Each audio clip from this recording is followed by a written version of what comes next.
Over half the food the average American eats is ultra-processed. Not just processed, ultra-processed.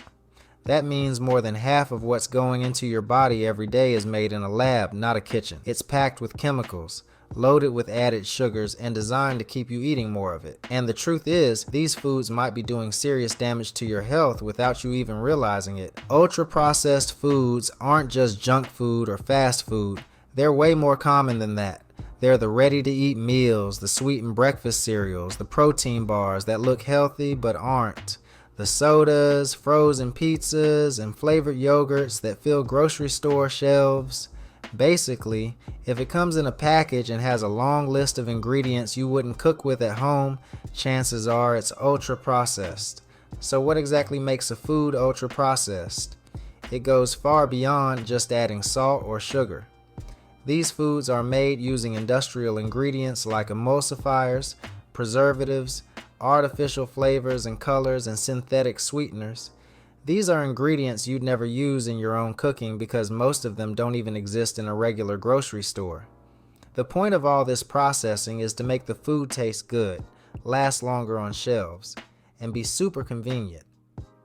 But your body doesn't see it that way. Over time, eating a lot of these ultra-processed foods can seriously mess with your health. A massive review published in the BMJ looked at dozens of studies and found strong links between eating ultra-processed foods and higher risks of heart disease, obesity, high blood pressure, type 2 diabetes, and even depression and anxiety. And these weren't small studies. These were large-scale, long-term studies following thousands of people. Another study showed that people who ate more than 11 servings of ultra-processed food a day were 2.5 times more likely to develop early signs of Parkinson's compared to those eating fewer than 3 servings. The health risks go even further. Ultra-processed foods are usually low in nutrients like fiber, protein, and healthy fats. They tend to be high in added sugars, unhealthy oils, and sodium. That combo can lead to blood sugar spikes, inflammation, and problems with your metabolism.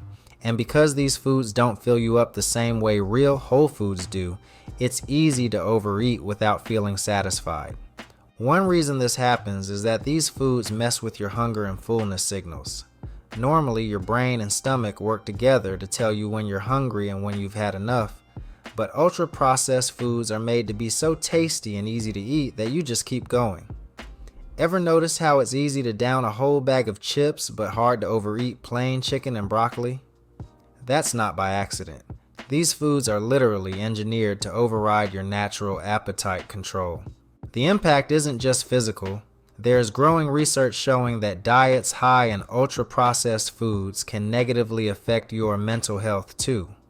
People who eat more of these foods tend to report more anxiety, mood swings, and even symptoms of depression.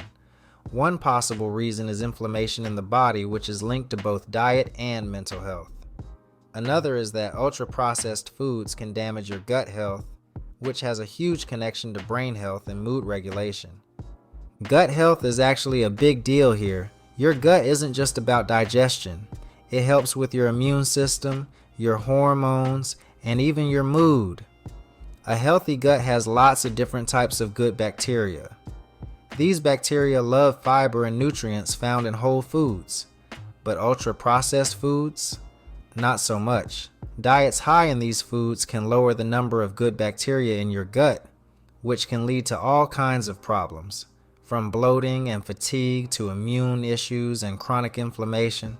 Now let's be honest, these foods are everywhere. You don't have to go out of your way to find them. They're usually the cheapest, quickest, and easiest options, especially if you're busy, tired, or on a budget. And no, you don't need to cut them out completely. That's not realistic for most people. But you can absolutely take steps to cut back, and it doesn't have to feel overwhelming. Start by looking at the ingredient list.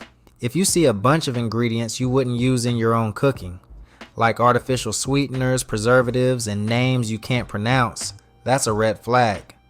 Another clue is if sugar, oil, or refined grains show up in the first few ingredients. These are signs that the food has been heavily processed and designed more for shelf life and taste than for nutrition. One easy way to cut back on ultra-processed foods is to build your meals around whole foods. That just means foods that are close to their natural state.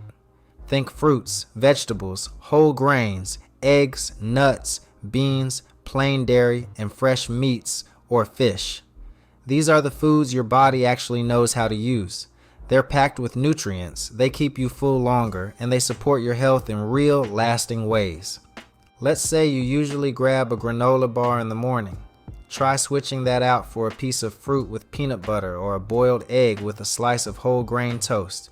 Instead of frozen pizza, make a quick homemade version with whole wheat pita, tomato sauce, veggies, and a sprinkle of cheese. It doesn't have to be fancy.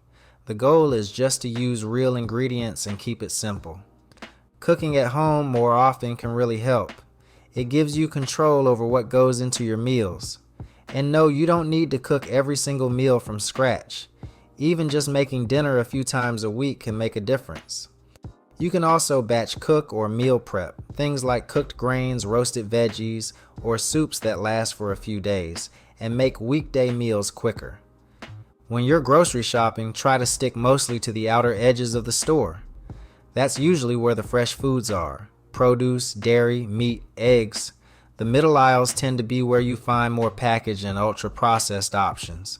Of course, there are still healthy things in the middle, like canned beans or frozen veggies, but it helps to be aware.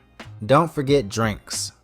A lot of people forget how much added sugar and artificial ingredients are in sodas, sweet teas, energy drinks, and even flavored coffees. Just switching to water, seltzer, or unsweetened iced tea can make a big difference over time. If plain water feels boring, try adding lemon, cucumber, or mint. Snacking is another area where ultra-processed foods sneak in. Chips, cookies, and packaged crackers are everywhere. But there are easy swaps. Try fruit with nuts, plain yogurt with a little honey, or a handful of trail mix. You'll still get that satisfying bite, but with nutrients your body can actually use. This isn't about being perfect. Most of us grew up eating ultra-processed foods. They're part of our routines, our memories, and our habits, but the more we learn about how these foods affect our health, the more power we have to make better choices. It's not about guilt. It's about paying attention, making small shifts, and doing what you can with what you've got. If you start swapping just 1 or 2 ultra-processed foods a day for whole foods, you're already doing something great for your body. You'll probably notice more energy, more stable moods, better digestion, and even better sleep. You don't need to go extreme. You just need to get honest about what's on your plate and start making some smarter swaps where you can. Because in the end, this isn't just about food. It's about how you feel. It's about your long-term health. And it's about taking control back from a food system that profits off making us sick. Ultra-processed foods are designed to be easy, but the easier it is to eat something, the easier it is to forget what it's doing to your health. So next time you're reaching for that convenient snack or quick microwave meal, just pause. Take a second. Ask yourself, is this really what I want to be fueling my body with? Because the truth is, you deserve better. And your body does too. Which ultra-processed foods are you planning to slowly cut out of your life? Let me know in the comments below, and don't forget to like and subscribe for more videos like this.